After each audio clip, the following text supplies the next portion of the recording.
안녕하세요. 오늘은 성공적으로 사업을 키우셨는데 이걸 어떻게 다음 세대한테 물려줄까 고민하시는 대표님들을 위한 아주 강력하지만 또 조금은 복잡한 세금 전략, 특정법인 활용법에 대해 아주 쉽게 파헤쳐 보겠습니다. 자, 그럼 바로 본론으로 들어가 볼까요? 이런 경우 정말 많으실 거예요. 앞만 보고 열심히 사업을 키웠는데 정신 차려보니 회사 가치가 어마어마하게 커진 거죠. 그래서 이제 자녀에게 물려주려고 딱 봤더니 와, 세금이 정말 상상을 초월하는 수준이라 눈앞이 캄캄해지는 그런 상황이에요. 이게 바로 오늘 우리가 풀어야 할 숙제입니다. 우선 우리가 마주한 현실부터 좀 냉정하게 봐야 합니다. 지금 보시는 게 우리나라 상속, 증여세율 표인데요. 복잡하게 보실 거 없어요. 딱 하나만 기억하시면 됩니다. 과세 표준이 30억 원을 넘어가면요. 세율이 무려 50%입니다. 네, 절반이에요.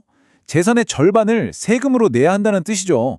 만약에 회사 가치가 막 수백억이다. 이러면 이건 단순히 세금 문제를 넘어서 회사의 생존이 걸린 문제가 되는 겁니다.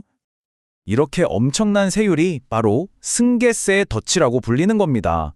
많은 대표님들이 이 덫에 걸려서 예전에 쓰던 방법들로는 도저히 빠져나올 수 없는 막다른 길에 다다랐다고 느끼시죠? 아니, 그럼 예전에는 다들 어떻게 했던 걸까요? 왜 그 방법들이 지금은 안 통하는 걸까요?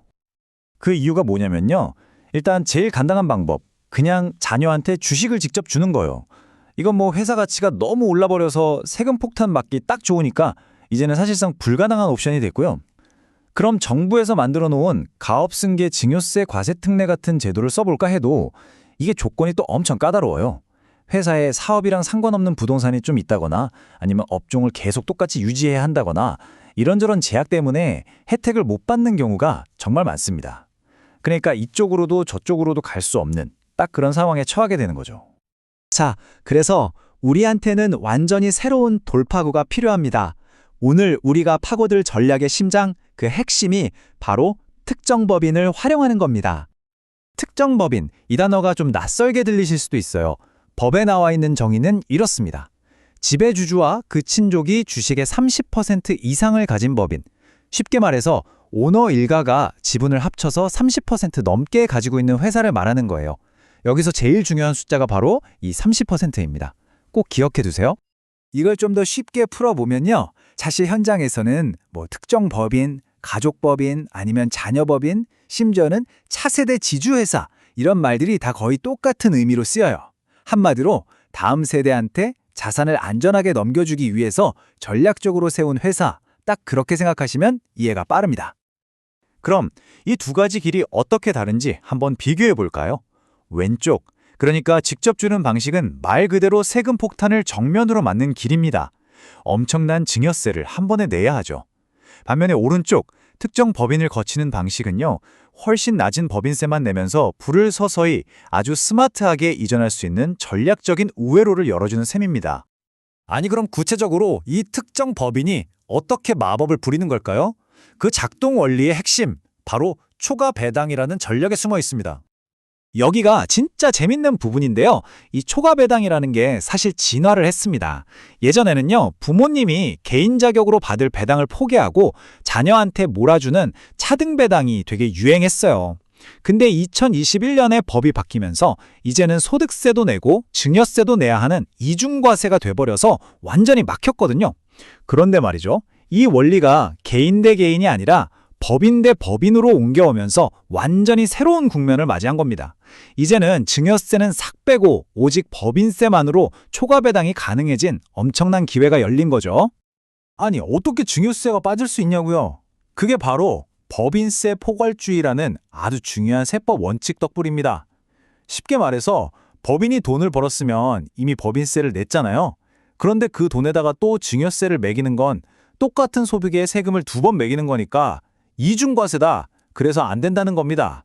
바로 이 원칙이 이 모든 전략의 든든한 법적 기반이 되는 거죠. 이 전략의 위력이 어느 정도냐면요. 입금불산입이라는 규정을 보면 입이 떡 벌어집니다. 만약에 자녀가 세운 특정 법인이 부모님 회사의 지분을 50% 넘게 가지고 있다? 그럼 부모 회사에서 받은 배당금 전액, 그러니까 100%가 법인세 과세 대상에서 아예 빠져버립니다. 네, 맞아요. 세금이 0원이라는 얘기입니다. 이건 뭐 거의 사기적인 혜택이라고 할 수 있죠. 이 절세 효과 눈으로 한번 직접 보시죠. 자, 특정 법인이 부모 회사로부터 3억 원을 배당받았다고 가정해 볼게요. 지분율의 50%가 넘으면 법인세는 보시는 것처럼 0원입니다. 20%에서 50% 사이만 돼도 600만 원 정도고요. 20% 미만일 때 2천만 원이 넘는 거랑 비교하면 와, 차이가 엄청나죠? 이래서 지분율 확보가 이 전략의 핵심 중에 핵심인 겁니다. 자, 여기까지 들으시면 아마 이런 생각이 드실 거예요. 오케이, 특정 법인이 내는 세금은 알겠어. 근데 그 특정 법인의 주인인 내 자녀한테 가는 세금은 진짜 없는 건가? 네, 아주 정확한 질문입니다. 이제부터 이 전략의 마지막 퍼즐 조각이자 가장 중요한 규칙, 바로 1억 원의 법칙을 알아보겠습니다. 우리 세법에는 증여의제라는 좀 어려운 말이 있는데요. 이게 뭐냐면 증여한 걸로 간주한다는 뜻이에요. 특정 법인이 돈을 벌면 그 이익은 결국 누구한테 가죠? 그렇죠, 주주한테 가죠. 그래서 법에서는 이건 실질적으로 주주한테 증여한 거나 마찬가지네 라고 보고 증여세를 매길 수 있도록 한 겁니다. 이것 때문에 특정 법인의 주주인 자녀에게도 세금 문제가 생길 수 있는 거죠. 하지만 여기서 모든 게임의 룰을 바꾸는 마법의 숫자가 등장합니다. 바로 1억 원입니다. 방금 말한 그 증여로 관주되는 이익이요. 주주 한 사람당 1년에 1억 원이 안 되면 증여세를 한 푼도 안 냅니다.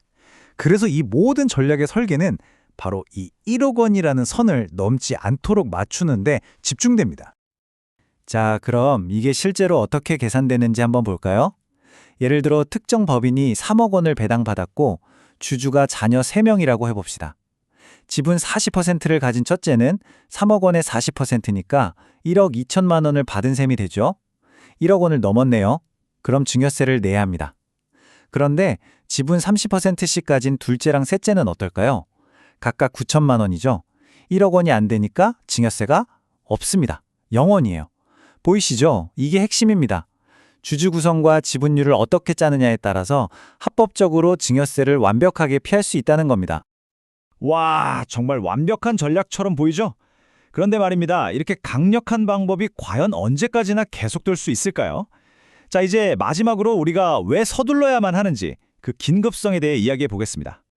여기에는 아주 명확한 패턴이 보입니다. 과세 당국은요, 이런 절세의 길들을 하나씩 막아왔어요. 보세요. 2021년에는 개인한테 쓰던 초과 배당기를 막았죠. 그리고 바로 내년 2025년부터는 자본 거래를 이용한 방법도 규제에 들어갑니다. 자, 그럼 다음 차례는 뭘까요? 많은 전문가들이 바로 오늘 우리가 이야기한 이 배당, 즉 1억 원 비과세 기준이 다음 칼날의 대상이 될 거라고 경고하고 있습니다. 기회의 창이 서서히 하지만 확실하게 닫히고 있다는 신호죠. 결국 시간은 우리를 기다려주지 않습니다.